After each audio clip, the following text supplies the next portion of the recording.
करके यही के राजाओं को उन्हीं से भेद लेकर के मारने का काम किया, उस राज्य पर कब्जा करने का काम किया, यहाँ की संस्कृति और सभ्यता को तार तार करने का काम किया, यहाँ के मंदिरों को तोड़ने का काम किया, यहाँ के धर्म गुरुओं को मारने का काम किया, यहाँ के मंदिरों से खजाना लेने का काम किया, मंदिरों में विराजमान जो भगवान की मूर्ति होती थी उसको तोड़ने का काम किया।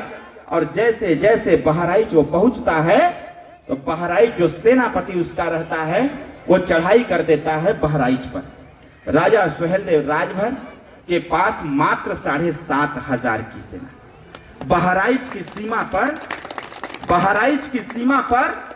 2.5 लाख की सेना खड़ी थी। बहराइच की सीमा पर 2.5 लाख की सेना, राजा सुहेलदेव राजभर के राज्य के अंदर 7,500 की सेना। जब ये विदेशी आक्रांता का जो सेना नायक जब हमला करता है बहराइच पर, 7 दिन तक वो सेना नायक जो विदेशी आक्रांता का था 7 दिन तक युद्ध होता है और 7 दिन लगातार वो परास्त होता है। और जब उसका सेना नायक उसमें मारा जाता है तो उसके अन्य सेना नायकों के द्वारा जब विदेशी आक्रांता के पास सूचना जाता है कि ये बहराइच हम लोग कब्जा नहीं कर पा रहे हैं, बहराइच राज्य को हम लोग नहीं हरा पा रहे हैं, इसमें आपकी मदद की आवश्यकता है। उसके बाद 8वें दिन वो विदेशी आक्रांता अपनी अपार सेना के साथ आता है। और जब अपार सेना के साथ आता है, राजा सुहेलदेव राजभर जी को पता चल जाता है कि वो विदेशी आक्रांता मैदान में आ चुका है। और उसके बाद ये संदेश भेजवाता है सुहेलदेव जी के लिए, अंतिम संदेश भेजवाता है कि राजा सुहेलदेव राजभर ये बताओ कि तुम हमारी दास्तान स्वीकार करोगे कि नहीं करोगे। अगर दास्तान स्वीकार करते हो तो राज्य का मुख्य दरबार खोल करके और घुटनों के दम चल करके मेरे सामने हाजिर हो जाओ, और अगर मेरी दास्तान स्वीकार नहीं करते हो तो युद्ध के लिए तैयार हो जाओ, हम तुमको 3 दिन का समय देते हैं। राजा सुहेलदेव राजभर जब यह संदेश सुनते हैं, राजा सुहेलदेव राजभर ने सौगंध खाया था कि मिट जाएंगे लेकिन कभी विदेशी आक्रांता के दास्तान को स्वीकार नहीं करेंगे।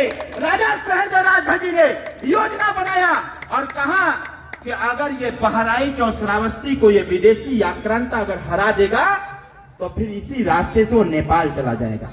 राजा सुहेलदेव राजभर जी का जो राज्य था वो आधा नेपाल भी लेकर के था। अगर नेपाल ये चला गया तो नेपाल हिंदू राष्ट्र कहा जाता था। अगर ये नेपाल चला जाएगा और नेपाल को कब्जा कर लेगा तो फिर भारत को गुलाम बनाने से कोई नहीं रोक सकता है। बस इसी संकल्प को लेकर के राजा सुहेलदेव राजभर के अंदर खून खौल रहा था कि जिस व्यक्ति ने हमारी मां बहनों की इज्जत को तार तार किया, जिस व्यक्ति ने हमारी संस्कृति सभ्यता को तार तार किया, ऐसे व्यक्ति को हम यहाँ से जिंदा वापस नहीं जाने देंगे। राजा सुहेलदेव राजभर जी को 3 दिन का समय मिलता है। पहले दिन राजा सुहेलदेव राजभर जी ने अपने संदेश वाहक के माध्यम से अपने राज्य के इर्द गिर्द के जो छोटे छोटे राजा थे उनको संदेश भेजवाते हैं कि विदेशी आक्रांता देश के तमाम राजाओं को हराते हुए वो आ गया है, हमारे बहराइच की सीमा पर आकर के ललकार रहा है। अगर अब इसको नहीं रोका गया तो फिर देश को गुलाम होने से कोई नहीं बचा सकता है। जब इसी देश के राजाओं के पास जो राजा सुहेलदेव जी के राज्य के इर्द गिर्द के जो राजा थे, जब उनके पास संदेश जाता है, जब वो नाम पढ़ते हैं विदेशी आक्रांता का, जब उसके बारे में जानते हैं कि बहराइच की सीमा पर वही आकर के खड़ा है, इसी देश के राजाओं ने अपने कदम को पीछे हटा लेते हैं और राजा सुहेलदेव राजभर जी को संदेश भेजवाते हैं कि ऐसे व्यक्ति के साथ हम युद्ध नहीं कर सकते, क्योंकि उसके पास अपार सेना है। हम पराजय स्वीकार कर लेंगे लेकिन युद्ध की क्षमता हमारे अंदर नहीं है। राजा सुहेलदेव राजभर जी परेशान हो जाते हैं। वो सोचते हैं कि अब क्या उपाय निकाला जाए। उनके महामंत्रियों के द्वारा बताया जाता है कि राजा सुहेलदेव राजभर जी घबराने की आवश्यकता नहीं है, अगर हमारे हौसले मजबूत हैं तो हम कोई भी जंग जीत सकते हैं।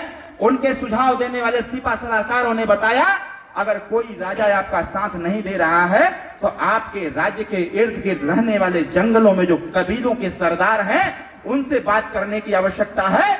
कबीले जो 21 कबीलों के सरदार थे, उन सरदारों को राज दरबार में आमंत्रित किया गया।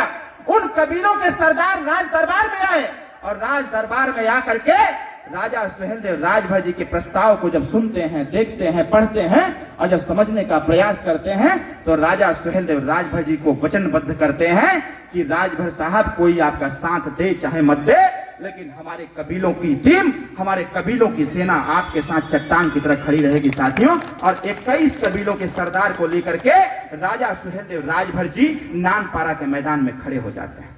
आप कल्पना करिएगा इनका नाम इतना बड़ा क्यों है, आखिर इनको देश के सभी नेता क्यों पूजना चालू कर दिए, इनसे प्रेरणा क्यों ले रहे हैं, इसी बात को समझने की आवश्यकता है।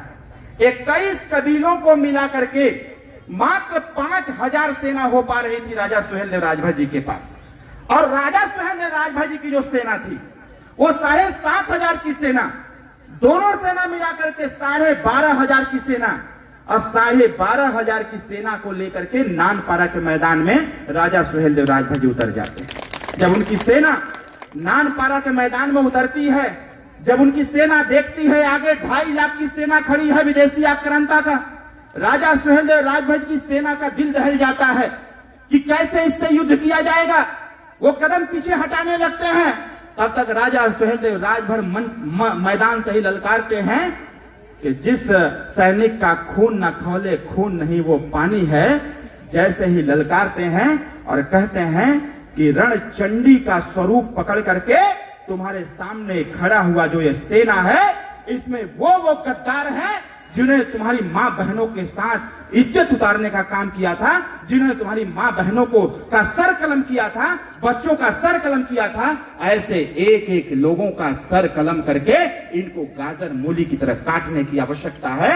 जैसे ही राजा सुहेलदेव राजभर मैदान में ललकारते हैं, इनकी सेना काल की तरह साथियों विदेशी आक्रांता पर टूट पड़ती है। किसी इतिहासकारों ने इनके इतिहास को नहीं लिखा और ये युद्ध लगातार 22.5 दिन तक चलता है।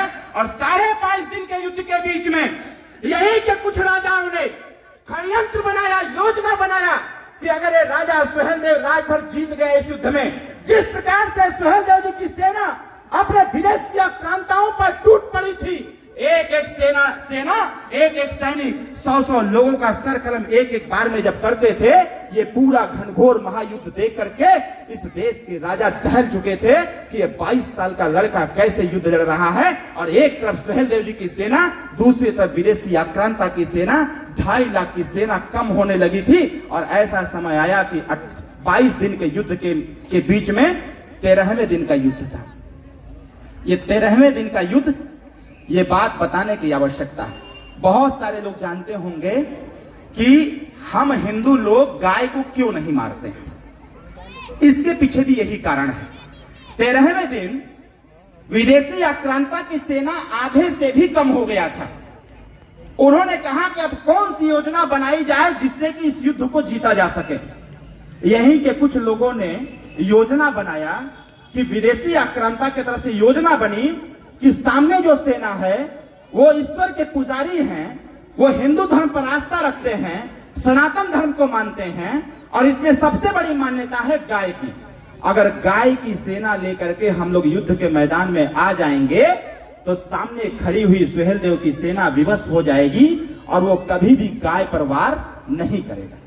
13वें दिन जब गाय की सेना का झुंड तैयार हो रहा था तो गुप्तचरों के माध्यम से सुहेलदेव जी तक सूचना जाता है कि अगले दिन युद्ध में गाय की सेना आएगी, अब उससे कैसे निपटा जाएगा। राजा सुहेलदेव राजभर जी ने अपने जो सीपा सलाहकार थे, जो 21 कबीले के साथी थे, उन लोगों से पूछा गया कि इसका क्या उपाय निकाला जाए। क्योंकि वो कबीले जंगल में विचरण किया करते थे तो उनको पता था कि शेर को कैसे भगाना है, हाथी को कैसे भगाना है, गाय को कैसे भगाना है, ये सारी चीजें उनको पता था। उन लोगों ने राजा साहब को बोला कि आपको चिंता करने की आवश्यकता नहीं है, कल के युद्ध के मैदान में दिखेगा। और रणनीति बनाई गई कि जंगलों से सूअर को पकड़ के लाया जाएगा और अपनी सेना के पीछे खड़ा किया जाएगा। उसकी सेना, गाय की सेना आगे रहेगी और जैसे ही गाय की सेना चलेगी हमारी सेना हट जाएगी और सूअर की झुंड खदेड़ दिया जाएगा और सूअर को देख करके गाय हट जाएगी। और उसी दिन राजा सुहेलदेव राजभर ने 13वें दिन शब्द भेदी बाण का ज्ञान जो लिया हुआ था उसी दिन प्रयोग किया था साथियों। उस युद्ध के 22 दिन के युद्ध में 13वें दिन उन्होंने शब्दभेदी बाण चलाने का प्रयोग किया था और राजा सुहेलदेव राजभर जी ने संकल्प लिया तीर लगाकर कमान पर कि ये तीर एक तीर चलाऊंगा और इस तीर से आज का युद्ध समाप्त हो जाना चाहिए। जैसे ही गाय की झुंड चलती है उस झुंड के पीछे उसकी विदेशी आक्रांता की सेना चलती है और जैसे इधर से सुअर छोड़े जाते हैं वो सुअर अपनी आवाज लगाते हैं, सब सारी गाय तितर बितर हो जाती हैं और राजा सुहेलदेव राजभर भगवान शिव को साक्षी मानते हुए वो तीर और कमान उठाते हैं और शब्दभेदी बाण चलाने का ज्ञान का मंत्र उच्चारण करते हुए वो जैसे ही तीर छोड़ते हैं एक तीर हजारों हजार तीर चलने लगता है और सारे विदेशी आक्रांता जिन लोगों ने गाय का सहारा लिया था ऐसे सैनिकों का वध होता है साथियों और उस दिन का युद्ध यहीं पर समाप्त हो जाता है। राजा सुहेलदेव राजभर जी के 22 दिन के युद्ध में सिर्फ एक दिन उन्होंने युद्ध पराजित होते हुए एक दिन पराजित हुए थे, बाकी 21 दिन राजा सुहेलदेव राजभर जी युद्ध जीतते रहे और 21 दिन के युद्ध के बाद जब 22वें दिन का युद्ध हुआ, जब 22वें दिन का युद्ध हुआ तो 22वें दिन उस विदेशी आक्रांता के पीछे कोई नहीं खड़ा था साथियों। उनको सुबह सूर्य उदय होने के 2 घंटे बाद ही राजा सुहेलदेव राजभर जी के सैनिकों ने काल बन करके उस विदेशी आक्रांता को अकेले मैदान में खड़ा कर दिया और जब देखा कि उसके आगे पीछे कोई नहीं है, आपको मैं स्मरण कराना चाहता हूं, आप शोले पिक्चर देखे होंगे। शोले पिक्चर देखे हैं? शोले पिक्चर में जेल में एक डायलॉग होता है, उस जेलर को पता चलता है एक लोगों के माध्यम से कि जेल में सुरंग खोद दिया गया है या पिस्टल आ गया है। अब वो अपनी सेना लेकर के जाता है तो कहता है कि आधी सेना इधर चले जाओ, आधी सेना इधर चले जाओ, बाकी जो बचे हो हमारे पीछे चले जाओ। बस यही नौबत उस दिन थी। 22वें दिन का वो युद्ध आधा पहर का युद्ध था। 22वें दिन के युद्ध में 2 घंटे के अंदर राजा सुहेलदेव जी की जो काल बनी सेना थी उस सेना ने उस विदेशी आक्रांता को अकेले मैदान में खड़ा कर दिया और जब अकेले मैदान में खड़ा कर दिया वो विदेशी आक्रांता अपने प्राणों की भीख मांगने लगा। इधर वो भीख मांग रहा था और इधर राजा सुहेलदेव राजभर जी का खून खौल रहा था कि कब हम अपने 80 किलो की तलवार उठावे और ऐसे विदेशी आक्रांता को रण के मैदान में ही बीचों बीच चीर करके पूरी दुनिया को संदेश दे दे कि भारत देश पर किसी की दाल गलने वाली नहीं है। जैसे ही राजा सुहेलदेव राजभर आगे बढ़ते हैं वो विदेशी आक्रांता अपने घोड़े से भागने लगता है और भागते भागते वो कुटिला नदी किनारे चला जाता है। जैसे ही कुटिला नदी किनारे जाता है उसी कुटिला नदी के किनारे एक गुफा रहता है, वो जाकर के उसी गुफा में घुस जाता है और जैसे ही घुसता है घुसने के बाद राजा सुहेलदेव राजभर जी वहां पहुंचते हैं। पहुंच करके देखते हैं कि उसका घोड़ा एक तरफ खड़ा है लेकिन वो व्यक्ति नहीं दिख रहा है। अब सुहेलदेव जी सोचने लगते हैं कि हमारे चारों तरफ पानी ही पानी है, आखिर ये गया कहां? इतनी जल्दी तो ये भाग नहीं सकता। जब वो ध्यान दिए पानी में तो कहीं ऐसा नहीं दिख रहा था कोई व्यक्ति भाग रहा हो। उनका ध्यान गया गुफा पर, वो दौड़ते हुए गुफा की तरफ गए, देखे कि गुफा पर तो मुख्य द्वार पर ही मकड़ी ने जाला लगा रखा था। राजा सुहेलदेव राजभर जी सोचने लगे कि जिस घर में कोई नहीं रहता है अमूमन मकड़ी उसी में जाला लगा लेती है, जिस रास्ते से आवागमन नहीं होता है मकड़ी उस रास्ते को बंद कर देती है। सुहेलदेव जी सोचने लगे कि इसमें तो नहीं जा सकता है, इतनी जल्दी कैसे जा पाएगा। लेकिन राजा सुहेलदेव राजभर जी सोचते हैं, अपने घोड़े पर पुनः बैठते हैं और उनके घोड़े पर थोड़ा दूरी जाते हैं, दूरी से घूम के फिर आते हैं। उनको दिखता नहीं है कि गया कहां। तब तक वो घोड़े से जैसे ही नीचे उतरते हैं उसी गुफा के सामने, जब उतरते हैं तो उनका ध्यान जाता है उसी गुफा के ऊपर एक छोटा सा पेड़ था, उसी पेड़ पर एक गिरगिट बैठा हुआ था और गिरगिट बार बार सुहेलदेव जी को देख करके अपना गर्दन ऊपर नीचे कर रहा था। राजा सुहेलदेव राजभर जी का ध्यान गया, वो कहे आखिर ये हमसे कहना क्या चाहता है। सुहेलदेव जी समझ नहीं पाते हैं। वो गिरगिट बार बार सुहेलदेव जी को देख करके गर्दन ऊपर नीचे करता है और सुहेलदेव जी सोच में पड़ जाते हैं कि आखिर कहना क्या चाहता है। जैसे ही राजा सुहेलदेव राजभर जी के घोड़े का ध्यान उस गिरगिट पर जाता है, गिरगिट के भाषा को उनका घोड़ा समझ जाता है और घोड़ा अगला दोनों पैर उठा करके जोर से आवाज निकाल के दम मारता है। सुहेलदेव जी समझ जाते हैं ये गिरगिट कह रहा है कि तुम्हारा दुश्मन इसके अंदर छुपा हुआ है, चलाओ उठाओ तीर और कमान, चलाओ वो गद्दार बाहर निकलेगा। राजा सुहेलदेव राजभर गिरगिट को देखते हैं और उसी को साक्षी मान करके फिर एक बार शब्दभेदी बाण का प्रयोग करते हैं और कहते हैं कि इस गुफा के अंदर चाहे कोई हो जीव हो, जंतु हो, जानवर हो, कोई हो, जो सांस ले रहा हो, ये तीर सीधे जाके उसको लगना चाहिए। और जैसे ही तीर राजा सुहेलदेव राजभर जी मारते हैं, वो तीर उस मकड़ जाल को चीरते हुए उस विदेशी आक्रांता के सीने में जाके लगता है और त्राहिमाम चिल्लाते हुए बाहर आता है। सुहेलदेव जी देखते हैं, देख करके खून खौल उठता है, उनकी सेना जय जयकार लगाती है और जय जयकार लगाते हुए सुहेलदेव राजभर जी अपने म्यान से 80 किलो की तलवार निकाल करके बीचों बीच चीर करके आधा शरीर उसका पुतला नदी में फेंकने का कार्य करते हैं और दूसरा सूर्य कुंड में फेंकने का कार्य करते हैं। और साथियों, इस महाघनघोर महायुद्ध को जब दुनिया के लोगों को पता चलता है तो दुनिया के लोग दहल जाते हैं कि ऐसे विदेशी आक्रांता का वध करने की साहस हिम्मत किसी में थी तो राजा सुहेलदेव राजभर में थी साथियों। और उस युद्ध के बाद इस देश में 157 साल तक इस देश में राजभरों का शासन रहा। 157 साल तक पूरब से पश्चिम, उत्तर से दक्षिण तक राजभरों का शासन रहा। और 157 साल के बाद जब इस देश में राजा सुहेलदेव राजभर की जब मृत्यु होती है तो मृत्यु के बाद भी राजपाट राजाओं का चलता रहता है और स्थिति उत्पन्न होता है। मैं पहले ही आपको बताया कि आखिर राजा सुहेलदेव राजभर जी के बारे में इतिहासकारों ने क्यों नहीं लिखा। इसके पीछे अब मैं जो बताने वाला हूं उस पे आने की बात जरूर है, क्योंकि अगर इस बात को आप नहीं समझेंगे तो आज नहीं, कल नहीं, कभी आपस में एकता नहीं बना पाएंगे। अगर इस बात को हमारे नहीं समझ पाएंगे, हम लोगों के समाज में आखिर क्यों कहा जाता है कि हम राजभर समाज को होली का त्योहार नहीं मनाना चाहिए?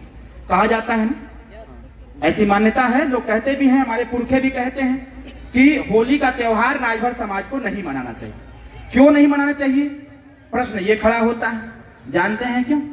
क्योंकि होली के दिन जिस प्रकार से इस देश में एक दिन शस्त्र पूजा होती है, शस्त्र पूजा होती है, जिसके पास तीर, तलवार, गदा, बंदूक, तोप जिसके पास होती है, अपना एक दिन पूजा पाठ करता है। और जिस दिन शस्त्र पूजा होती है उस दिन कोई भी उस शस्त्र का इस्तेमाल नहीं करता है, उस दिन उस शस्त्र का कोई इस्तेमाल नहीं करता है। राजा सुहेलदेव राजभर की मृत्यु के बाद जब लगातार 157 साल तक शासन चलता रहा तो उसी बीच में घटना घटित होती है। जैसे जैसे राजभरों का शासन बढ़ता चला गया, जैसे जैसे लोगों का विस्तार होता चला गया, आगे बढ़ते चले गए, तो बीच बीच के यहीं के इसी देश के राजाओं ने राजभर शासकों के साथ छल करने का काम किया। इसी देश के राजाओं ने राजभर शासकों के साथ छल करने का काम किया और स्थिति ऐसा पैदा कर दिया था कि यहां के राजाओं ने आदेश जारी किया। मैं इस बात को जल्दी बताता नहीं हूं कहीं पर, यह मैं चंडीगढ़ में इसलिए बता रहा हूं क्योंकि आप मानसिक तौर पर गुलाम न रहें, क्योंकि आज हम मानसिक तौर पर गुलाम हैं।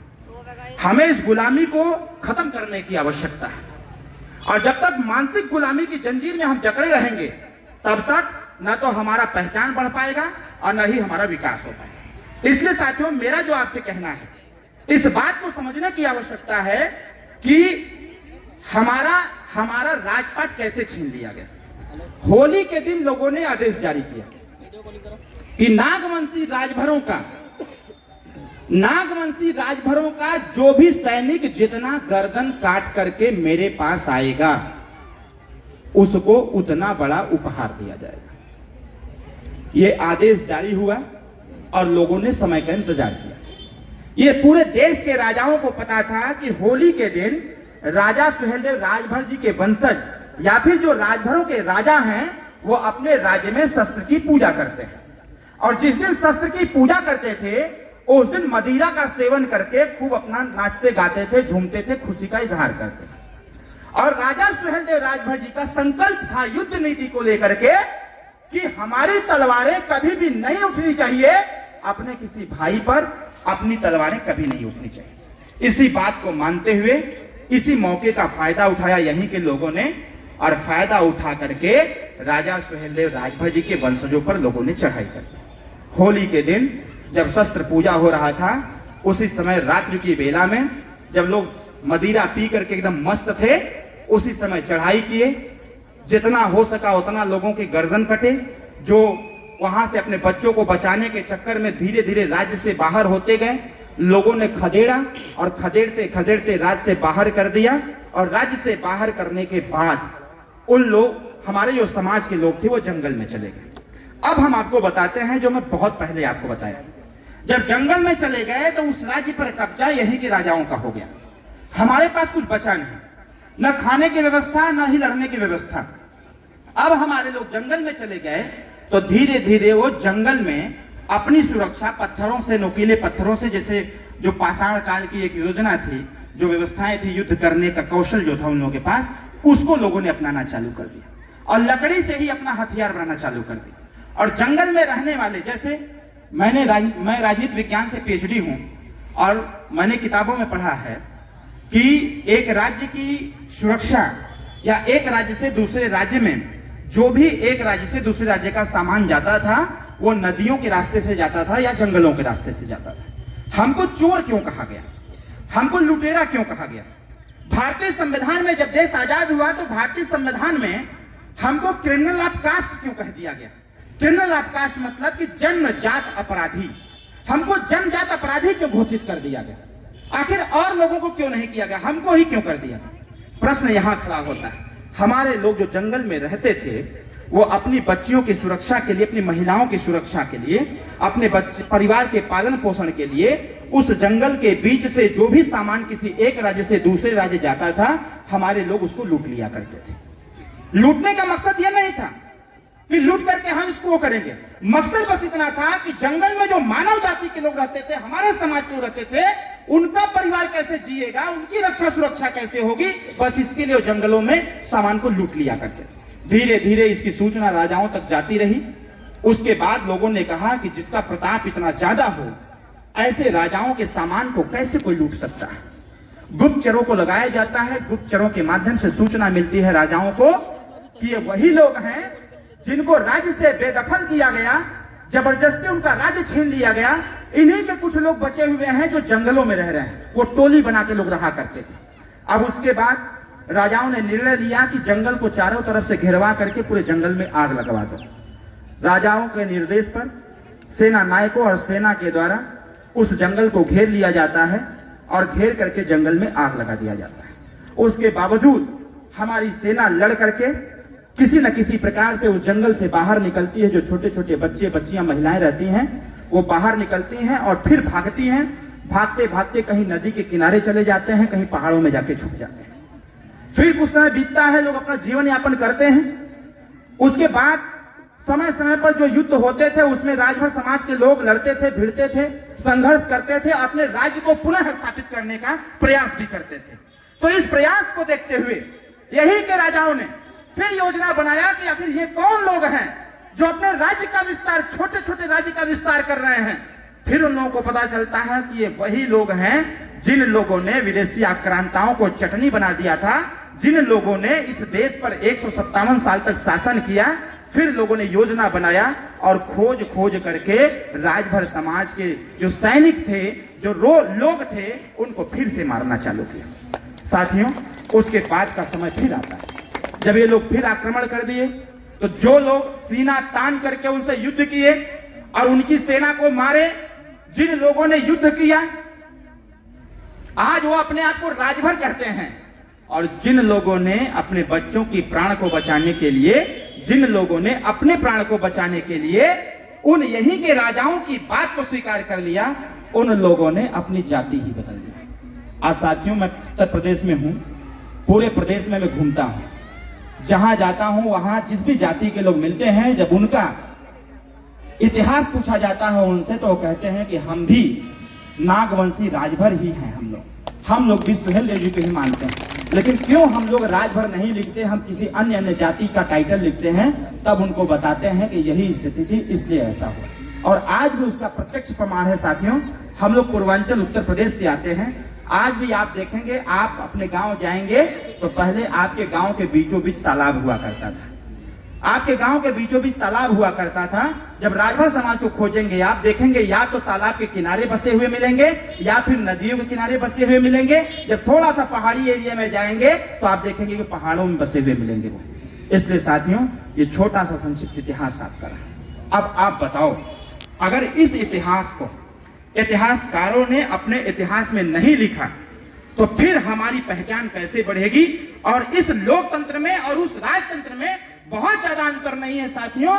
जब इस देश में राजतंत्र था तो राजतांत्रिक व्यवस्था में जब तलवार की नोक पर राज्य कब्जा कर लिए जाते थे, तलवार की नोक पर राजपाट चलाए जाते थे, तो 585 राजा में 165 राजा राजभर हुआ करते थे। जब देश आजाद हो गया और देश संविधान के तहत चलना चालू हुआ तो 545 मेंबर ऑफ पार्लियामेंट, मतलब पूरे देश में मिलाकर के 545 सांसद। अपने हृदय पर हाथ रख करके देखिएगा, एक वो जाति उस समय थी, एक वो संगठन उस समय था कि 585 राजा में 165 राजा राजभर। और जब लोकतंत्र आ गया, जब अपने अंगुली के दम पर अपनी सरकार, अपना सांसद बनाने की आवश्यकता पड़ी, तो 545 सांसद में एक भी सांसद राजभर का बेटा नहीं।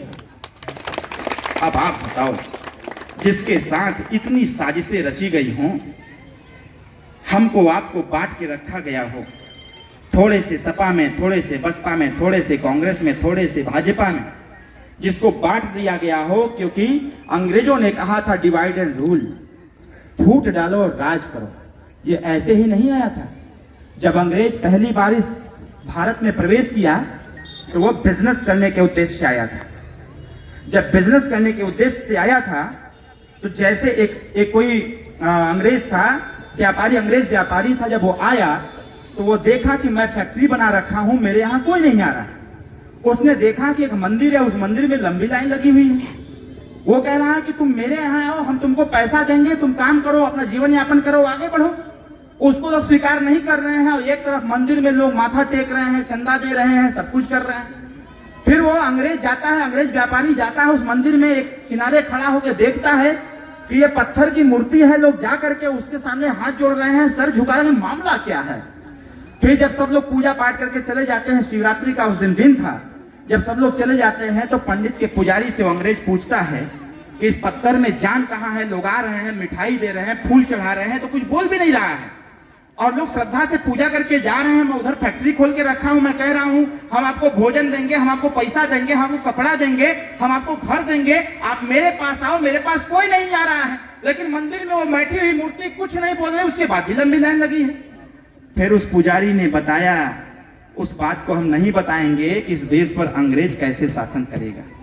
और साथियों, पुजारी ने बताया कि ये लंबी लाइन की कतार में खड़े हुए व्यक्ति कोई और नहीं, ये इस देश पर 157 साल तक शासन करने वाले लोग हैं जिनको राजभर कहा जाता है और राजभर, नागवंशी राजभर कहा जाता है। ये ऐसे लोग हैं, ये कभी गुलामी करने का संकल्प अपने दिमाग में नहीं रखे। और शायद मेरा मानना यह है कि इसी इतिहास की देन है, राजा सुहेलदेव राजभर जी का आशीर्वाद है कि इतिहास ने इतिहास को दोहराया और बनारस में एक लाल को पैदा किया जिसका नाम ओम प्रकाश राजभर। उन्होंने पूरी दुनिया को हिला के रख दिया कि जब तक तुम राजभर जी, राजभर साहब नहीं कहोगे तब तक तुम्हारा कल्याण होने वाला नहीं है। और साथियों, हमारे युवा साथी आज जब इंस्टाग्राम पर रील बनाते हैं, फेसबुक पर कोई पोस्ट करते हैं तो हैशटैग राजभर जी और राजभर साहब लिखते हुए पाए जाते हैं। साथियों, आप सीना तान के कहते हैं कि हम राजभर हैं। आज से 20 साल पहले राजभर नाम तक लोग नहीं लेते थे, लेकिन आज माननीय नेताजी की देन है, उनके संघर्षों की देन है, उनकी एकता की देन है, उत्तर प्रदेश बिहार के लोगों की देन है कि आज हम छोड़िए, कोई छोड़िए, देश या दुनिया का ऐसा कोई नेता नहीं है जो ओम प्रकाश राजभर को न जानता हो। साथियों, अगर विरोधी के सामने नेताजी पड़ जाते हैं तो विरोधी के पसीने छूटने लगते हैं। ये ओम प्रकाश राजभर है। आप कल्पना करो, उस समय राजा सुहेलदेव राजभर जी के नाम की चर्चा हुआ करती थी, राजा सुहेलदेव राजभर की वीरता की चर्चा हुआ करती थी, और आज माननीय ओम प्रकाश राजभर जी के साहस और हौसले की चर्चा होती है कि बाहर ओम प्रकाश राजभर किसी के बाप से भी नहीं डरता है और सीधे समाज से भिड़ जाता है, लड़ जाता है, आगे बढ़ता है। इसलिए साथियों, मैं बस आज से इतना कहूंगा कि ये पार्टी अपनी है। अगर आप अपने पार्टी को मजबूत नहीं करोगे तो फिर कौन करेगा? आप अगर ताकत इसको नहीं दोगे तो कौन देगा? अगर नेताजी के 20 साल के अथक प्रयास से आज चंडीगढ़ ही नहीं, पूरे देश के कोने कोने में अगर राजा सुहेलदेव राजभर जी की जयंती मनाई जा रही है साथियों। तो हम तो अभी अयोध्या गए हुए थे, हम तो घोषणा करके आए हैं कि जब इस देश में विदेशी आक्रांता ने अयोध्या जैसे मंदिर को भी तोड़ने का कार्य किया था, तो उसको संरक्षित करने का काम, उसको सुरक्षित करने का काम अगर इस धरती पर किसी ने किया था तो चक्रवर्ती सम्राट राष्ट्रवीर राजभर महाराजा सुहेलदेव राजभर जी ने किया था। हमने तो मुख्यमंत्री जी से कहा है कि अयोध्या में अगर भगवान राम की मंदिर बन सकती है तो महाराज जी भगवान राम के स्थल को सुरक्षित करने वाले राजा का भी मंदिर बनना चाहिए साथियों। और अयोध्या में मैंने राजा सुहेलदेव राजभर के ट्रस्ट के नाम पर 5 बीघे की जमीन रजिस्ट्री कराया है। आने वाले समयों में भव्य मंदिर बनवाने का काम सुहेलदेव भारतीय समाज पार्टी करेगी, ताकि देश विदेश से जब कोई आवे भगवान राम का और हनुमान जी का जब दर्शन करे तो फिर राजा सुहेलदेव राजभर जी का भी दर्शन करके उसको वापस जाना पड़ेगा साथियों। इसलिए जाना पड़ेगा कि कुछ इतिहासकारों ने लिखा हुआ है कि इस देश में अगर कोई भी युद्ध होता है, उस युद्ध के किताब में जब तक राजा सुहेलदेव राजभर जी की चर्चा नहीं होगी तब तक वो पूरा इतिहास पूरे इतिहास नहीं कहा जा सकता है साथियों। ऐसा कुछ इतिहासकारों ने कहने का कार्य किया। इसीलिए मेरे मन में आया कि अयोध्या में सरकार मंदिर बनवावे चाहे मत बनवावे, लेकिन जमीन पहले खरीद के हमने रख लिया है कि जब सुहेलदेव भारतीय समाज पार्टी की सरकार बनेगी तो सबसे पहला काम किया जाएगा, भव्य मंदिर बनवा करके अयोध्या में दर्शन के लिए देश विदेश के लोगों को बुलाया जाएगा। साथियों, माननीय नेताजी के प्रयास से चित्तौड़ा झील पर 284 करोड़ रुपया 2018 में हम लोगों ने भेजा और 284 करोड़ रुपया भेजवा करके आज चित्तौड़ा झील पर देखने लायक हो गया वहां का प्रदेश। पर्यटक स्थल घोषित कराया गया। 54 फीट की मूर्ति राजा सुहेलदेव राजभर जी का बनवा करके माननीय प्रधानमंत्री जी से उसका उद्घाटन भी हुआ। और मैं तो आप सभी लोगों से आग्रह करूंगा कि भविष्य में जब भी आप उत्तर प्रदेश चलें तो बहराइच कुटला नदी के किनारे जो चित्तौड़ा झील है, राजा सुहेलदेव राजभर जी के स्थान पर आप जरूर जाना। वहां जब जाएंगे तो आपको एहसास होगा कि हम लोग कौन थे, कौन है और कौन बनना चाहते हैं। अगर इस देश में हम राजा थे, राजा नहीं है, तो पुनः हमको राजा बनने की आवश्यकता है और दुनिया का चक्कर छोड़ करके इस पीले झंडे के साथ चलने की आवश्यकता है साथियों। क्योंकि अगर आपको सामाजिक सम्मान, सामाजिक अधिकार कोई दिला सकता है तो सिर्फ और सिर्फ ओम प्रकाश राजभर दिला सकते हैं साथियों। बाकी किसी के वश की बात